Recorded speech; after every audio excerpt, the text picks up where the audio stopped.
Sumainyo ang Panginoon. At sumayo rin. Ang pagpapahayag ng mabuting balita ng Panginoon ayon kay San Mateo.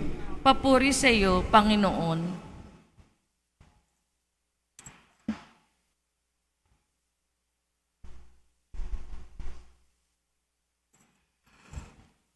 Ito ang lahi ni Jesucristo na mula sa angkan ni David, na mula naman sa lahi ni Abraham. Si Abraham ang ama ni Isaac, si Isaac ang ama ni Jacob na ama ni Juda at ng kanyang mga kapatid. Naging anak ni Juda kay Tamar sina Fares at Sara. Si Fares ang ama ni Esrom at si Esrom ang ama ni Aram. Si Aram ang ama ni Aminadab, si Aminadab ang ama ni Naason na ama naman ni Salmon. Naging anak ni Salmon kay Rahab si Bus at naging anak naman ni Bus kay Ruth si Obed. Si Obed ang ama ni Jesse na ama ni Haring David. Naging anak ni David si Solomon sa dating asawa ni Urias. Si Solomon naman ang ama ni Roboam. Si Roboam ang ama ni Abias at si Abias ang ama ni Asa. Si Asa ang ama ni Josaphat at si Josaphat ang ama ni Joram na siya namang ama ni Ozias.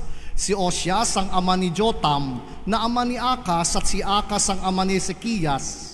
Si Ezekias ang ama ni Manases at si Manases ang ama ni Amos na ama ni Josias.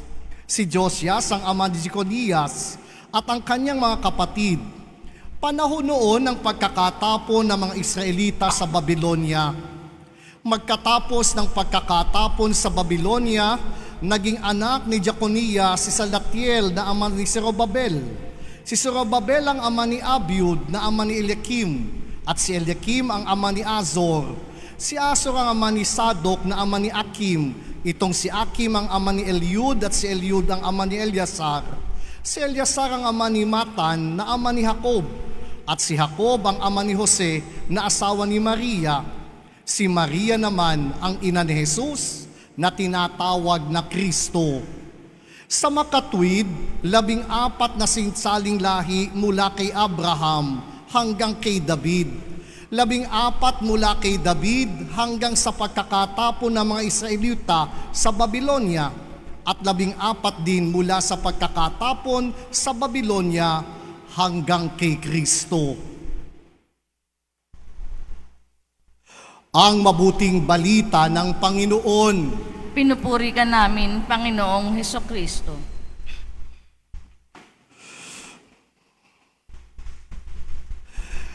Patuloy nating pinagninilayan ang sambayan ng Kabitenyo, may pananagut at may pananagutin. Sa diwa ng mga pagbasa natin ngayon, tinuturo sa atin na ang taong may pananagutan ay marunong umako ng pagkakamali, matuto mula rito at doon umunlad ang pagkatao. Sa kwento ng hanay ng pamilyang pinagmulan ng anak ng Diyos na si Jesus, ito'y taon-taon nating naririnig. Subalit bakit isinasalaysay sa panahon ng Advento? Una, nais ipabatid sa atin na ang Diyos na nagkatawang tao ay tulad nating nagmula sa isang angkan, sa isang pamilya, sapagkat hindi siya tao kung bigla na lang siyang sumulpot dito sa mundo. Ang ating natura bilang nilikha ay nagmula sa isang pamilya. Subalit kapag sinuri natin kung anong angkan at pamilyang pinagmulan ni Jesus, dito natin maunawaan kung bakit tayo'y pwedeng makabilang at makahanay. Sapagkat ang mga pangalang ating narinig ay mga kwento't storya ng mga skandalo, ng mga pagkakamali sa buhay o kaya'y kasiraan ang kanilang isinakatuparan sa kasaysayan. There are a lot of choices that led to failures, brokenness, and even scandal. Like Abraham, who doubted the power of God.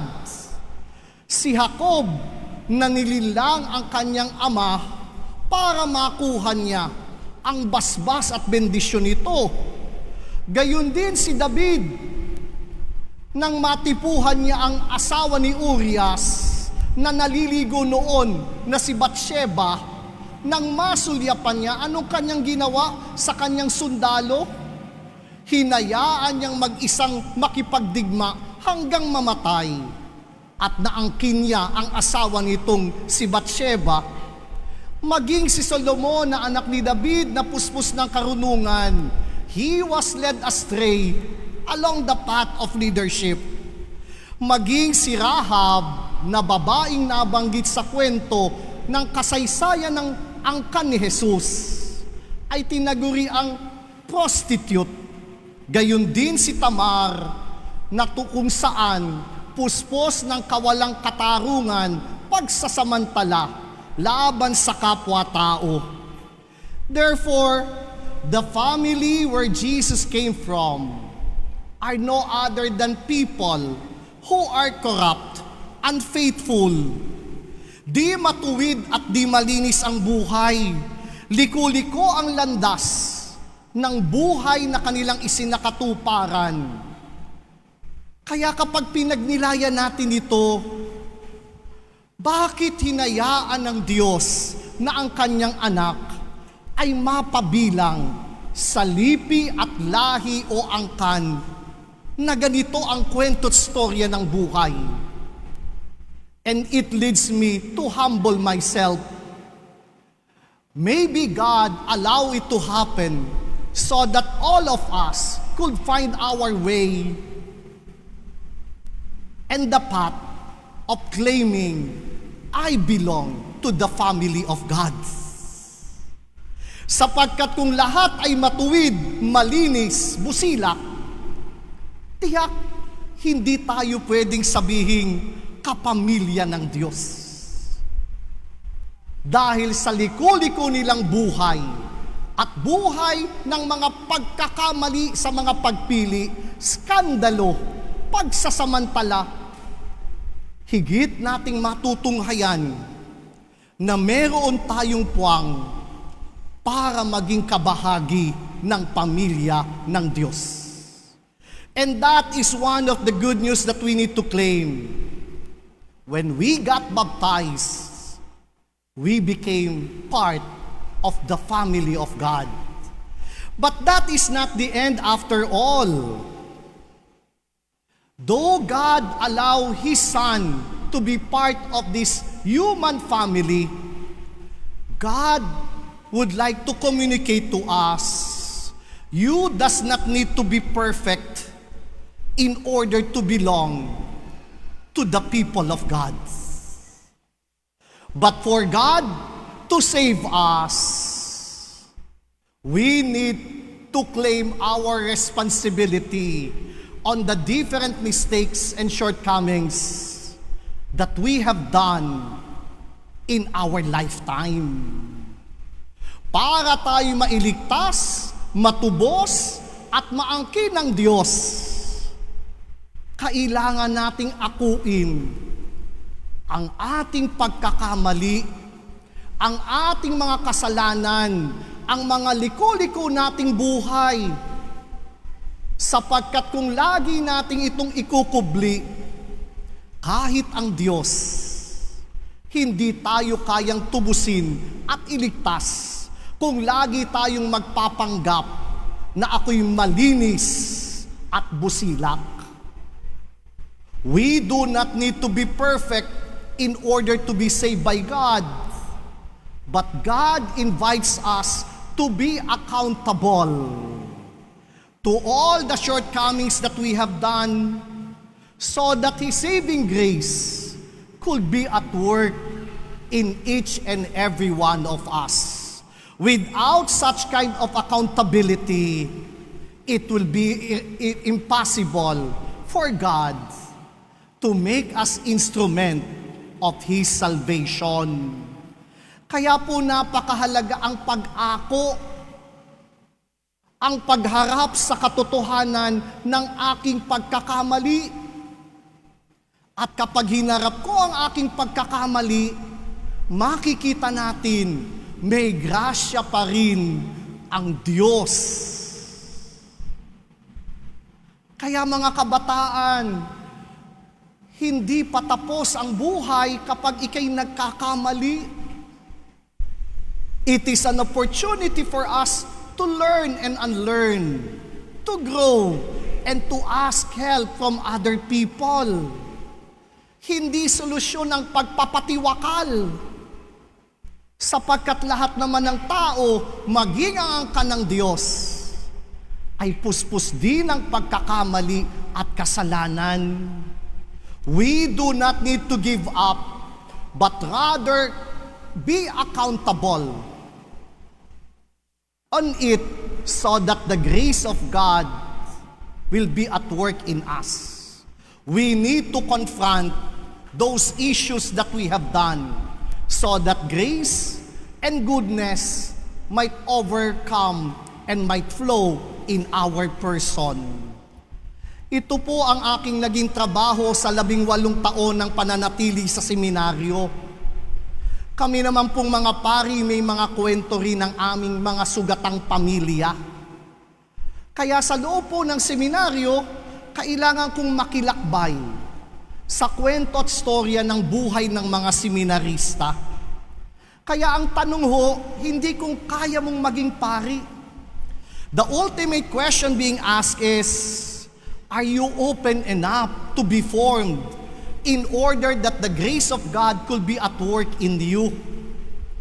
Pag ho sarado't laging nagtumatanggi, nagtatago, nagkukubli, walang puwang ang paghuhubog, walang puwang ang grasya ng Diyos.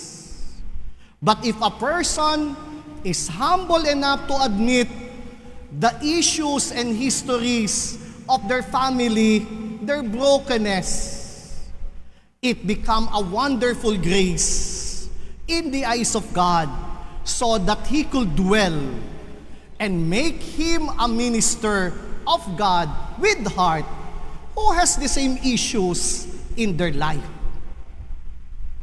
Ilan ho yung mga seminarista kung naging pari coming out from broken families. Meron pa nga po, adopted lamang siya ng kanyang pamilya. And in the process of formation, it is not easy to admit my dark past. But through the grace of God, they were able to accept. And they even pursue looking after their family, looking after their father. And we allow it to happen. And in the process, allow it to take healing on its natural form. At alam nyo, ang ministeryo nila, simbahan ngayon, mga lagari ng mga kabataan na galing sa wasak na pamilya, sa mga dysfunctional na pamilya. Without knowing, they came from the same history. But the grace of God became at work in the lives of these priests. Now they have a heart in order to accompany the broken children, the broken young people whom God has entrusted to them. Ganun po ang Diyos kung kumilos. He could write straight line out of our crooked ways. If only we confront, admit and accept, and own our darkness in life. Kapag wala ang pag-ako, hindi tayo matututo at hindi tayo uunlad sa ating pagkakamali.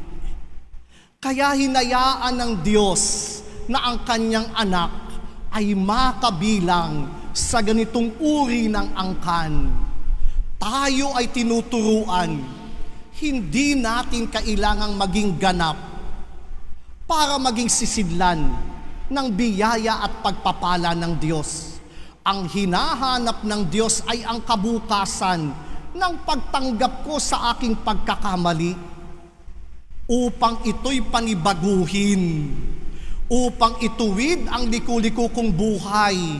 Hindi ako maglalago at uunlad kung laging sinisisi ko ang aking magulang, ang pamahalaan, ang simbahan, o iba't iba pang mga institusyon. We need to own and claim our wrong choices in life. And upon owning and claiming it and submitting it to God, God could write straight line out of our crooked ways. Your past does not disqualify you on God's plan. Your family story, no matter how broken, can still become part of the salvation history of God. God's grace is stronger than the history of your sinfulness or the story of sinfulness of your family. Kaya po sa ikalawang araw ng nobenaryong ito, hinaanyayahan tayo, akuin natin, tanggapin natin, matuto tayo at umunlad sa ating mga pagkakamali. At mula rito, harinawa, ang Diyos ay makalimbag ng tuwid na landas na nagmumula sa kanyang habag, nagmumula sa kanyang pagpapatawad upang makapagsimula muli tayo ng bagong buhay mula sa kasalanan at pagkakamali natin sa nakaraan. Ang tunay na pananagutan ay magkakaroon ng bunga kapag tayo matutong umako, uunlad ang ating pagkatao mula sa pagkakamali ng nakaraan nating buhay. Kaya pasalamatan natin ng Diyos.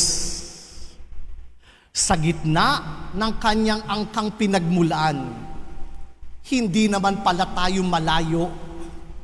Pwede tayong makabilang sa hanay ng pamilya ng Diyos. Pero higit tayong magiging kalugod-lugod kapag ang mga mali na ating nagawa ay ating tinanggap, inako at kinapulutan ng aral. Higit na ang grasya ng Diyos makakakilos sa ating buhay. Bilang sambayan ng may pananagutan, akuin natin na may leksyon lagi ang Diyos sa mga maling pagpili natin sa araw-araw. At kung pagtutuunan ito ng pansin, dito lalago ang grasya, habag, awa, at biyaya ng Diyos sa ating buhay. Naway matatili tayong mga taong may pananagutan. So muli po, ang sambayanang may pananagutan ay natututo't umuunlad sa pag-ako ng pagkakamali sa buhay. We do not need to be perfect in order to belong to the family of God, but God wants us to be accountable so that His grace could be at work in us. At ganun din po tayo sa ating mga anak. They do not need to be perfect in order for them to receive our love.